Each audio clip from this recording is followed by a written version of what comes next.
When she first walked on this beautiful property, it was just trees, nothing but trees. She knew it could be something.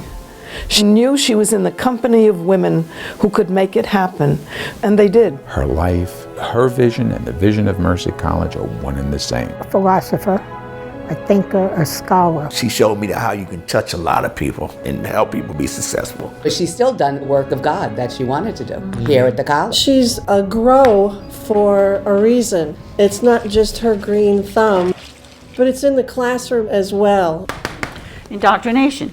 In other words, we're going to pour it into you. Well, I wouldn't be where I am without Anne Grow, and I don't say that lightly. I just wouldn't be. She was somebody who got me to read. She was somebody who helped me to believe that I could do things. Anne, without teaching a course in critical thinking, taught us to think critically. What does Socrates say you are supposed to?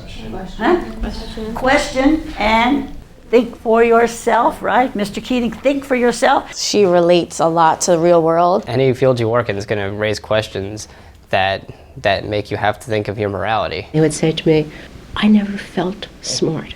I never felt like people appreciated my ideas or my thoughts. But in her class, she made everything so interesting. I suddenly was able to speak up and say what I thought, and she valued it, no matter what I said. She never made me feel stupid or small, and that's changed me. Now I feel like a college student, and now I really feel that I can go on. It was January 1970. I was going to get drafted by Monday. I was 1A, but I knew I had to be enrolled in college. I had been in trouble before coming to Mercy. It's hard to get hired when you have to tell people that what you're going through.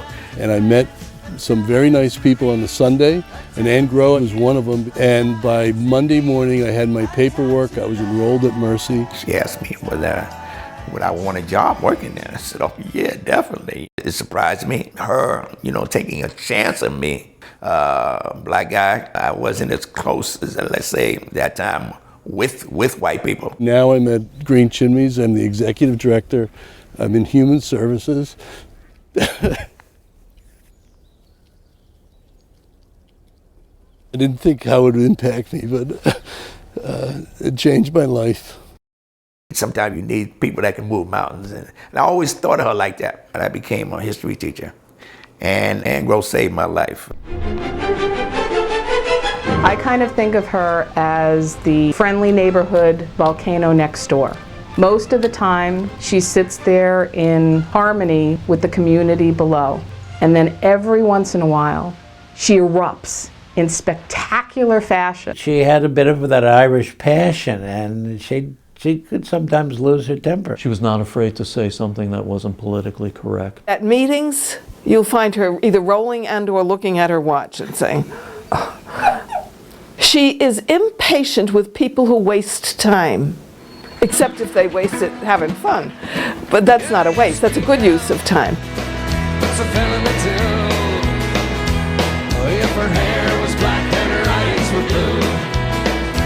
Took her heights and I gave her a twirl. It's really not that Anne Grow was here for 50 years, it was that Anne Grow made Mercy in those 50 years. She and Frances were great for engaging the community. It's what Mercy is about.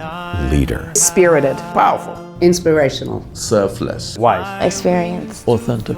Genuine. Loyal. Maybe that's the word. An educator to her fingertips. I would say she bleeds Mercy blue. I'm the past. For Anne, the important one is the next student she's going to help. Her focus is always on the next, not on yesterday. My love and I